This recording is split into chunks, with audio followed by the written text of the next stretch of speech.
ये कहानी उन 10,000 लोगों की है जो यहाँ इस साइलो नामी बंकर में 140 सालों से रह रहे हैं। 140 साल पहले इनके पूर्वजों के साथ क्या हुआ था? साइलो के बाहर जाते ही लोग मर क्यों जाते हैं? बाहर की हवा जहरीली कैसी हुई? उन विद्रोहियों ने इनके इतिहास को क्यों मिटा डाला? ये साइलो किसने बनाया? वो दिन कब आएगा जब धरती रहने लायक होगी? कब ये इस साइलो से बाहर निकलेंगे? ये तमाम सवाल साइलो के हर एक व्यक्ति के मन में है, पर इसका जवाब किसी के पास नहीं है। जो कोई भी अपने इतिहास को खंगालने की कोशिश करता है, यहाँ की कानून व्यवस्था यानी कि जुडिशल द्वारा उस व्यक्ति को दंडित किया जाता है और उन्हें मरने के लिए साइलो से बाहर खदेड़ दिया जाता है। कमाल की वेब सीरीज है, इसलिए लास्ट तक देखना, डेफिनेटली मजा आएगा। ये है शेरिफ होल्स्टन बैकर, जो सुबह तड़के ऑफिस जाने के लिए निकल चुके हैं। आज से 3 साल पहले उनके साथ कुछ बहुत बुरा हुआ था। ऑफिस पहुंचकर इसी संबंध में वो एक लेटर में लिखते हैं, जिसमें वो लिखते हैं कि आईने के सामने ज्यादा से ज्यादा फूल लगाकर रखना। फिर अपना बैच भी उस लेटर के साथ रख दिए। उनके पास किसी प्रकार का कोई खुफिया फाइल भी था। अब तक ऑफिस में डेप्यूटी मांस भी आ चुके थे। उन दोनों के बीच बहुत गहरी दोस्ती थी। यहां से जाते टाइम शेरिफ होल्स्टन उन्हें होल्डिंग 3 में बुलाते गए। डेप्यूटी मांस चौंक पड़े, क्योंकि कोई भी उस मनहूस जगह जाना नहीं चाहता। होल्डिंग 3 के अंदर एक जेल था, जहां पर जाकर शेरिफ अपने आप को कैद कर लिए। इसी जेल के विंडो वाली डिस्प्ले पर हम उनके किसी अपने को देखते हैं, जिनकी लाश साइलो के बाहर पड़ी थी। इतने में डेप्यूटी मांस होल्डिंग 3 आए तो शेरिफ को जेल के अंदर देख परेशान हो उठे। गिड़गिड़ाने लगे कि जो गलती तुम्हारी पत्नी ने किया उसे मत दोहराना। पर शेरिफ यहां आने से पहले ही इरादा बनाकर आए थे। असल में ये काम तो उन्हें 3 साल पहले ही कर लेना चाहिए था। अगले पल बोल पड़े कि मुझे उसे देखने साइलो से बाहर जाना है। डेप्यूटी मांस इस वाक्य को सुन निराश हो गए, क्योंकि यहाँ की कानून व्यवस्था उन्हें कभी नहीं बख्शती जो साइलो से बाहर जाने का जिक्र करते हैं। अगर बात जुबान से निकल गई तो उसे पत्थर की लकीर समझो, उसे मिटाया नहीं जा सकता। उन्हें साइलो से बाहर जाना ही पड़ता है। हालांकि इसके भी कुछ नियम है। बाहर भेजने से पहले कुछ तैयारियां करनी पड़ती है। इन 3 सालों के अंदर शेरिफ होल्स्टन के साथ क्या क्या हुआ, वो मरने के लिए बाहर क्यों जाना चाहते हैं, ये कहानी वो अपने दोस्त मार्नेस को सुनाते हैं। कहानी 3 साल पीछे फ्लैशबैक में जाती है, जहां पर हम शेरिफ होल्स्टन और उनकी वाइफ एलिसन को देखते हैं। कुछ दिन पहले एलिसन ने गर्भ धारण करने के लिए अर्जी लगाई थी, जिसकी मंजूरी इन्हें मिल गई है। असल में साइलो के जुडिशियल नए बच्चों के पैदाइश पर विशेष ध्यान रखते हैं। इसके पीछे की वजह आम लोगों को नहीं पता। हालांकि गर्भ धारण करने की मंजूरी वाली बात सबको पता होती है। कैंटीन के अंदर जिसे देखो वही उनको बधाई देने में लगा था। नाश्ता करने बैठते ही ग्लोरिया आ धमकी। दरअसल ग्लोरिया जिनके बच्चे नहीं हो रहे होते, उन्हें परामर्श वगैरह देकर ठीक करने का काम करती है। उसे पता था कि एलिसन 2 बार अर्जी लेने के बाद भी गर्भ धारण नहीं कर सकी थी। ये उनका लास्ट चांस था। वो जब चाहे उनसे परामर्श लेने आ सकती है, ये बताकर वो चली गई। हालांकि इन्होंने उसके बातों पर कुछ विशेष ध्यान नहीं दिया। यहाँ से वो बर्थ कंट्रोलर निकलवाने डॉक्टर के पास गए, जिसे साइलो में रह रहे हर लेडी के अंदर लगाया गया होता है, ताकि वो बिना इजाजत के गर्भ धारण न कर सके। उस जगह को सुन्न करके डॉक्टर उसके बर्थ कंट्रोलर निकाल दिए। अब वो गर्भ धारण करने के लिए आजाद हैं। देखते ही देखते 1 महीने गुजर गए, लेकिन बात नहीं बनी। एलिसन IT विभाग से थी। यहीं पर हम उसके बॉस बर्नार्ड से रूबरू होते हैं। दरअसल एलिसन नियमों के खिलाफ जाकर एक लेख पोस्ट की थी, जिसमें उसने डिलीट हुए पुराने कंप्यूटर फाइलों को रिकवर करने के बारे में बताया था। बर्नार्ड ने उसके पोस्ट को तुरंत डिलीट करवा दिया और एलिसन को वार्न भी करता गया, ताकि वो ऐसी गलती दोबारा न करे। यहाँ हर जगह इतने सारे नियम क्यों हैं? अगर विद्रोहियों ने इनका इतिहास मिटा दिया तो ये उस बारे में सवाल क्यों नहीं पूछ सकते? अगर इनके इतिहास से जुड़ा कोई भी दस्तावेज मिलता है तो जुडिशियल के गुंडे उसे मिटा क्यों देते हैं? शेरिफ हर दफा उसके इन बहकी बहकी बातों को नजरअंदाज कर देते थे। उन्हें बस इतना पता था कि उन्हें अपने संविधान के रास्ते पर चलना है, जिसे कहते हैं द पैक्ट। ये वो किताब है जिसके अंदर साइलो के सारे नियम है, जिसके अंतर्गत इन्हें रहना है। इसी तरह 208 दिन कब गुजर गए पता ही नहीं चला। अब एलिसन के पास गर्भ धारण करने के सिर्फ 157 दिन बचे थे। अगली सुबह एलिसन ऑफिस जा रही थी, तभी ग्लोरिया एक बार फिर उससे मिली। पर यह गर्भ धारण करने के विषय में नहीं था। असल में उसे कुछ सवालों के जवाब चाहिए थे। आखिरकार उसकी जिद पर एलिसन को उसके घर जाना ही पड़ा। बातचीत करने से पहले वो नल चालू करके आई, जो कि बड़ी अजीब बात थी। असल में उसे पूरा यकीन था कि उनके सभी बातों को मॉनिटर किया जाता है। वैसे वो जानने की इच्छुक थी कि 140 साल पहले विद्रोहियों ने जो सर्वर मिटाए उनमें क्या था, उन किताबों में जो उन्होंने जला डाले, और क्या वो सच में विद्रोहियों ने किया था या फिर हमें यहाँ गुलाम बनाकर रखा गया है। आखिर हम जमीन के अंदर क्यों रहते हैं? असल में बाहर क्या हुआ था? आखिर वे क्यों नहीं चाहते कि हम बच्चा पैदा करें? एलिसन के पास उसके एक भी सवाल का जवाब नहीं था। उसने ये बात होल्स्टन को भी बताई, क्योंकि 3 साल कोशिश करने के बावजूद भी वो गर्भ धारण क्यों नहीं कर सकी।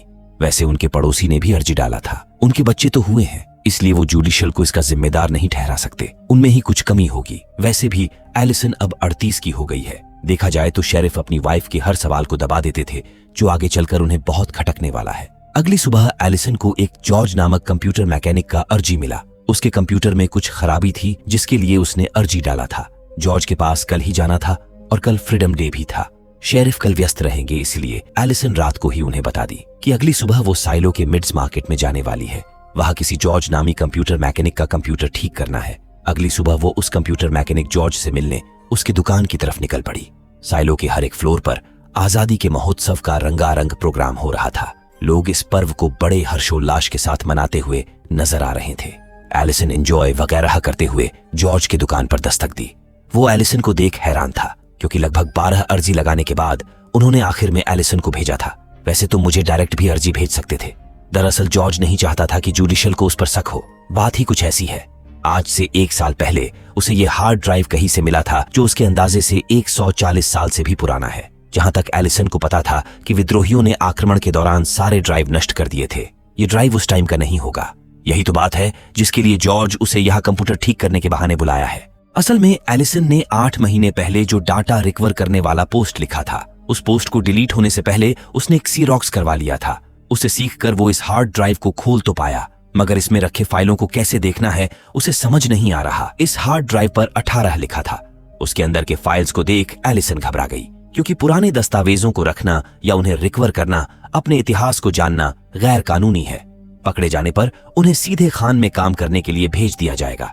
इसलिए उसे नष्ट करने की सलाह देकर वो फाइल्स को ओपन छोड़कर ही वहां से निकल गई। दूसरी ओर हम साइलो के मेयर पुष्पा को देखते हैं, जिन्हें साइलो का बच्चा बच्चा जानता है। वो मेयर ऐसे ही नहीं बनी, बल्कि उन्होंने इस पद को कमाया है। साइलो की जनता उनसे प्रेम करती है। सबको संबोधित करते हुए वो अपने भाषण में अपने पूर्वजों का जिक्र की, जिन्होंने 140 साल पहले आज ही के दिन विद्रोहियों से आजादी दिलाई थी। हालांकि इस आजादी की लड़ाई में विद्रोहियों ने इनके इतिहास के दस्तावेजों को पूरी तरह मिटा दिया था। इनके लाइब्रेरी जला दिए, सारे किताबों को नष्ट कर दिए थे। पर आखिर में उनकी हार हुई। साइलो के उन वीर शहीदों के लिए कुछ मिनट के लिए मौन रखा गया। इधर जॉर्ज को साइलो का ब्लूप्रिंट मिल चुका था, जिसके सबसे निचले हिस्से में एक सुरंग बना था। भाई साहब, इस खुफिया सुरंग को देख वो अचंभित रह गया। इसी प्रकार कुछ महीने और गुजर गए, फिर भी एलिसन मां नहीं बन पाई। आखिर जुडिशियल बर्थ कंट्रोल क्यों कर रहे हैं? जिस दिन माथा ठनका उसी पल इसका पता लगाने वो निकल पड़ी। इसका जवाब उसे ग्लोरिया के पास ही मिल सकता था। उनके बीच क्या बातचीत हुआ ये तो नहीं पता, पर एलिसन अगले दिन छुट्टी लेकर मार्केट जाने का मूड बनाने लगी। हॉल्स्टन उसकी बातों से सहमत था, क्योंकि घूमने फिरने से उसका मूड भी ठीक हो जाएगा। हालांकि ये बहाना तो वो जॉर्ज से मिलने के लिए बना रही थी। उसे इस हार्ड ड्राइव के सारे फाइल्स देखने थे। इसमें हजारों फाइल्स थे, जिन्हें देखते देखते कब सुबह से शाम हो गई पता ही नहीं चला। एलिसन थक कर चूर हो चुकी थी, वापस जाने ही वाली थी, तभी उसकी नजर एक फाइल पर पड़ी, जिस पर लिखा था जेन कार्मोडी क्लीनिंग। जाने से पहले सोची कि एक आखिरी फाइल खोल लेते हैं। भाई साहब, उस फाइल में एक वीडियो था, जिसे देख दोनों की आंखें फटी की फटी रह गई। बाहर के वातावरण में हरियाली तथा इन्हें कुछ उड़ते हुए जीव दिखे, जबकि साइलो के डिस्प्ले पर वे इन्हें कुछ और ही दिखाते हैं। आखिर माजरा क्या है? यही सोचते हुए एलिसन घर लौट आई। इन सब के बारे में शेरिफ को कुछ नहीं बताई। हालांकि वो एलिसन के लिए चिंतित था, क्योंकि इस बार भी वो माता पिता बनने में विफल रहे। नियम के मुताबिक कल सुबह 11 बजे इन्हें बर्थ कंट्रोलर लगवाने डॉक्टर के पास जाना होगा। खैर, अभी भी इनके पास 7 घंटे बचे थे, पर एलिसन हार मान चुकी थी। अगली सुबह उसका कुछ अता पता नहीं था। शेरिफ को लगा कि वो डॉक्टर के पास गई होगी, मगर वो वहां नहीं थी। यही नहीं, वो अपने ऑफिस में भी नहीं थी। काफी खोजबीन करने के बाद वो ग्लोरिया के घर पर मिली। उसको इस हाल में देख शेरिफ हैरान रह गए। तो बात ऐसी है कि यहाँ के संविधान लागू करने वाले उन्हें कभी भी माता पिता बनने देना ही नहीं चाहते। इसके पीछे की वजह तो वो नहीं जानती, पर उस दिन डॉक्टर ने पर्दे के पीछे उसका बर्थ कंट्रोलर नहीं निकाला था।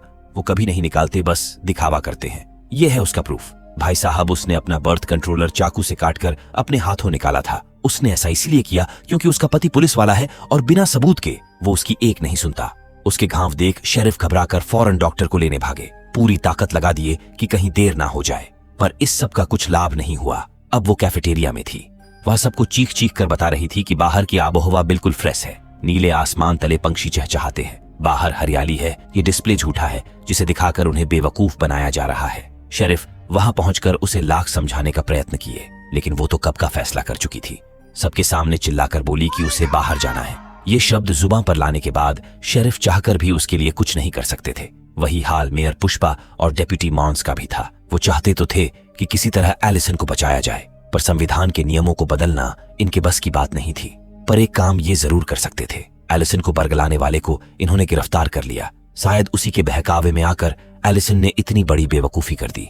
कोई और इस बुढ़िया के झांसे में न आए, इसलिए उस पर फौरन कार्यवाही की गई। कुछ महीने पहले एलिसन जॉर्ज से भी मिली थी, इसलिए उसे भी गिरफ्तार कर लिया गया। हालांकि वे दोनों कल भी मिले थे, ये बात उसने छिपा लिया। जुडिशल की टीम उसके दुकान को छान मारे, लेकिन उन्हें वहां कुछ नहीं मिला।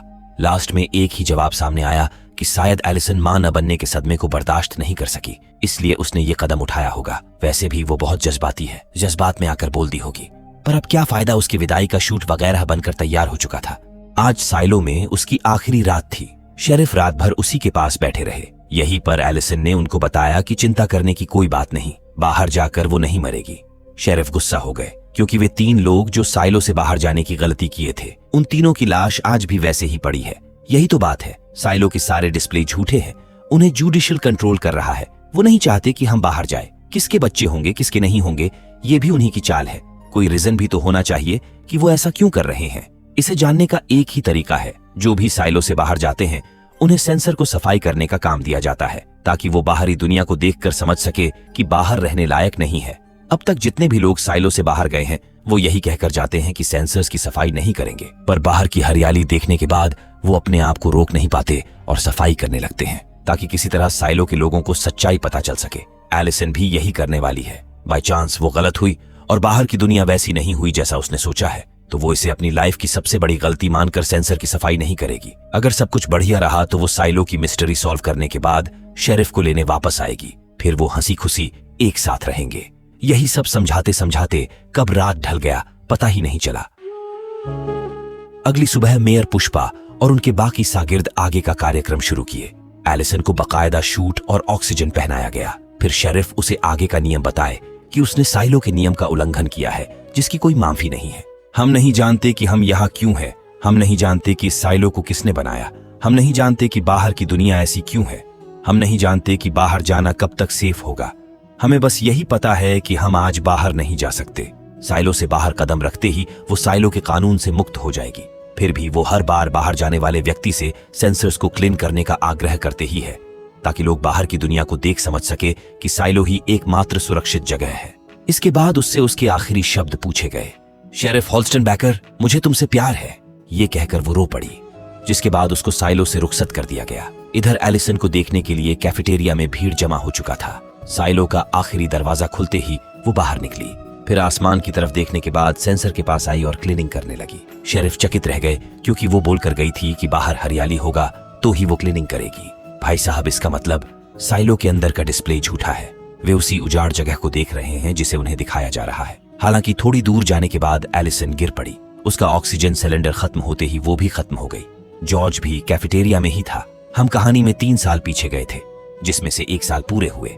आज से ठीक 1 साल बाद जॉर्ज भी मर गया। उसका शव वेंटिलेशन फैन के ऊपर संदिग्ध हालत में मिला था। वो 120वें माले से खुद कूद कर मरा, ये पुष्टि करके शेरिफ केस क्लोज करने वाले थे। लेकिन डीप डाउन में रहने वाली एक इंजीनियर के चलते उन्हें दोबारा इस केस पर छानबीन करनी पड़ी। उस इंजीनियर का कहना था कि जॉर्ज का मर्डर हुआ है। अगले दिन शेरिफ और डेप्यूटी मॉन्स पूरे 1 दिन का सफर करके डीप डाउन में पहुंचे। ये है डेप्यूटी सितारा, जिनकी पोस्टिंग डीप डाउन में है, मतलब साइलो के सबसे निचले हिस्से में इनकी ड्यूटी है। उस इंजीनियर को वो बखूबी जानते थे। जॉर्ज के बॉडी का निरीक्षण के लिए वो भी आने वाली थी, पर वो नहीं आई, इसलिए ये उसके पास पहुंच गए। भाई साहब, यहाँ पर साइलो को चलाने वाला एक बहुत विशालकाय जनरेटर था, जिसे ठीक करने में वो इंजीनियर लगी थी। उसका नाम था जूलियट निकोलस। उससे मिलने के बाद ऐसा क्या हुआ कि तुम बाहर जाने के लिए मजबूर हो गए? मतलब ये सवाल परजेंट में एक दूसरे से बात करते हुए डेप्यूटी मॉन्स शेरिफ से पूछ रहे हैं। खैर, वो कुछ बताना तो नहीं चाहते, पर इतना जरूर बताए कि वो बाहर जाकर एलिसन को ढूंढेंगे। हालांकि उसकी लाश तो वही पहाड़ी पर पड़ी है, पर जो वो देखते आ रहे हैं, हो सकता है सच्चाई उससे परे हो। अगली सुबह शेरिफ को देखने के लिए हर माले के कैफेटेरिया में भीड़ जमा हो चुकी थी। डीप डाउन वाले कैफेटेरिया में भी भारी तादाद में लोग आए थे। असल में ये पहली बार था जब किसी को बाहर जाते देखने के लिए हर माले के कैफेटेरिया में भीड़ इकट्ठा हुई थी, क्योंकि शेरिफ सबके चहेते थे। हर कोई उनका सम्मान करता था। इधर सारी फॉर्मेलिटी पूरा करने के बाद शेरिफ को आखिरी शब्द बोलने को कहा गया। वो सबको परेशान करने के लिए निराश थे, जिसके बाद उन्हें रुखसत कर दिया गया। बाहर निकलते ही उनके होश उड़ गए। एलिसन बिल्कुल सही थी। उसने जैसा बताया था बाहर की दुनिया बिल्कुल वैसी ही थी। नीले आसमान तले पंछी चहचहा रहे थे। हालांकि ये दृश्य साइलो के अंदर रहने वालों के लिए बिल्कुल इसके विपरीत था। उन्हें तो सिर्फ बंजर भूमि दिख रहा था। इस खूबसूरत नजारे को देखने के बाद शेरिफ फौरन सेंसर को क्लीन करने गए, इस उम्मीद में कि शायद अंदर वाले इस खूबसूरत नजारे को देख सके। 3 मिनट बाद जब उनके शूट का ऑक्सीजन खत्म हुआ, उन्हें सांस लेने में दिक्कत होने लगी। किसी तरह वो अपने हेलमेट को निकाल फेंके, लेकिन इससे भी कुछ फर्क नहीं पड़ा। वो भी एलिसन के बॉडी के पास जाकर दम तोड़ दिए, जिसे देख जूलियट चिल्ला पड़ी कि वो 1 नंबर का झूठा था।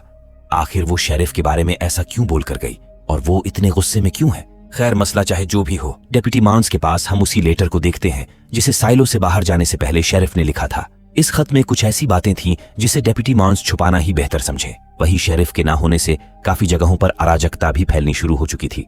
यहीं पर हम जुडिशल के एक मेंबर रॉबर्ट सिम्स से रूबरू होते हैं, जिन्हें देखते ही झगड़ा करने वालों की बोलती बंद हो गई। इन्हें शांति बहाल रखने के लिए जितना जल्द हो सके नए शेरिफ को चुनना होगा। तो वही पुष्पा इस बात को लेकर परेशान थी कि जुडिशल किसी अपने बंदे को शेरिफ के लिए न चुन ले। वैसे नियम तो यही कहते हैं कि शेरिफ रिटायर होने के बाद अपना वारिस चुनते हैं, जिन्हें अगला शेरिफ बनाया जाता है। क्या इस बारे में शेरिफ होल्स्टन ने तुमसे कुछ कहा था? डेप्यूटी मार्न्स चुप्पी साध लिए। हालांकि उन्हें शेरिफ का आखिरी लेटर मिला था। उधर जूलियट को जब कहीं पर भी शांति नहीं मिला तो वो रेडियो मैकेनिक मार्था वॉल्कर के शॉप पर चली गई। ये पहली दफा नहीं था जब वो यहाँ अपना गुस्सा शांत करने आई हो। असल में वो जब 13 साल की थी तभी उसके डैड उसे मार्था के पास छोड़ गए थे। मानकर चलो कि मार्था उसके मां समान थी।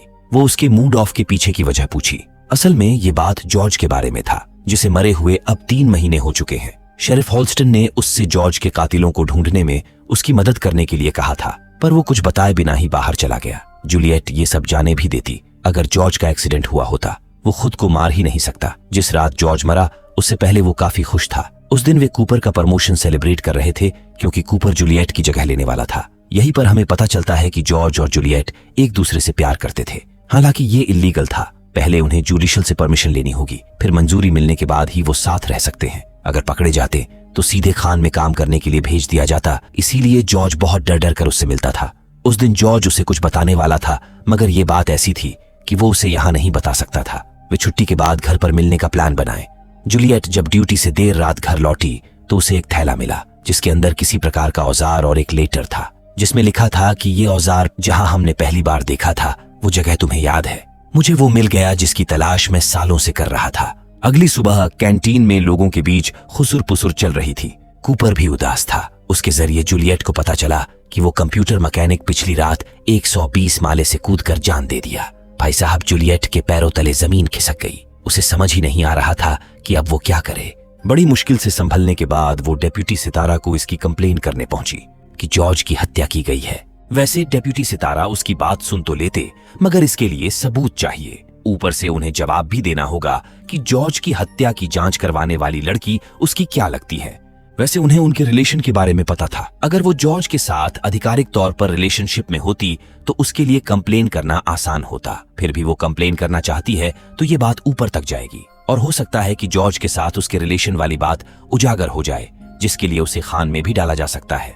चाहे कुछ भी हो, वो जॉर्ज की दोस्त बनकर कंप्लेन लिखवाई, जिसके बाद ही शेरिफ और डेप्यूटी मार्न्स पूरे 1 दिन का सफर करके जांच पड़ताल करने नीचे आए थे। ये जूलियट को लेकर उस जगह पहुंचे जहां जॉर्ज की लाश मिली थी। उसके गिरने का निशान वेंटिलेशन फैन की जाली पर साफ दिख रहा था। हालांकि इस घटना का कोई चश्मदीद गवाह नहीं था जिसने ये घटना होते हुए देखा हो, इसीलिए साफ तौर पर कुछ कहा नहीं जा सकता कि जॉर्ज के साथ उस रात क्या हुआ था। वैसे आप उसकी क्या लगती है? वो उसकी दोस्त है, सितारा ने बताया तो था। यहीं पर शेरिफ उसके हाथों में जेन्स घड़ी देखकर तारीफ करने से नहीं चुके। मतलब कहीं ना कहीं वो भी मामला समझ रहे थे कि ये लड़की इतनी परेशान क्यों है। वो उससे फिर से जांच पड़ताल करने का वादा किए। जॉर्ज के बॉडी पर मारने पीटने के निशान भी देखे गए। दोनों डेप्यूटी को यहाँ के लोगों से पूछताछ करने के लिए भेज दिया गया। वैसे तुम दोनों कब से रिलेशनशिप में थे? मैं किसी को नहीं बताऊंगा। शेरिफ की इस बात पर वो हैरान रह गई, पर उनके बात विचार करने के लहजे से उसे लगा कि शेरिफ अच्छे हैं। फिर भी वो उन्हें सच्चाई बताने से डर रही थी कि कहीं वो उसकी शिकायत जुडिशल से न कर दे। जब पूरी तरह से तसल्ली हो गई तब जाकर उसने बताया कि मरने से कुछ घंटे पहले जॉर्ज उसके लिए कुछ छोड़ कर गया था। जूलियट इस औजार को पहली बार जहां पर देखी थी, शेरिफ को वहां लेकर गई। काफी अंदर तक जाने के बाद रास्ता खत्म हो गया। सामने एक बोर्ड पर लिखा भी था कि इस बिंदु से आगे न बढ़े ये संविधान यानी द पैक्ट के नियमों का उल्लंघन है। इस बोर्ड के पीछे एक सुराख बना था हेडलाइट, लालटेन वगैरह जलाकर अंदर गए। अंदर एक और सुराख था जिसमें नीचे उतरने के लिए सीढ़ियां बनी थी। तकरीबन 20 फीट डीप डाउन जाने के बाद वे उस जगह पर पहुंच गए जहां पर साइलो की खुदाई का काम खत्म हुआ था। वहां का नजारा देख शेरिफ की आंखें चौधिया गईं। भाई साहब, उनके सामने वो विशालकाय मशीन था जिसने साइलो को बनाने के लिए खुदाई किया था। इतना नीचे तक खुदाई करने के बाद इसे ऊपर ले जाने का कोई जुगाड़ नहीं होगा। शायद इसीलिए इस मशीन को यहीं पर छोड़ दिया गया। तो दोस्तों, इस वीडियो में इतना ही, क्योंकि ये सीरीज 10 घंटे लंबी है जिसे एक पार्ट में एक्सप्लेन करना मुश्किल है। इसके अगले भाग को देखने के लिए आप हमें सब्सक्राइब भी कर सकते हैं।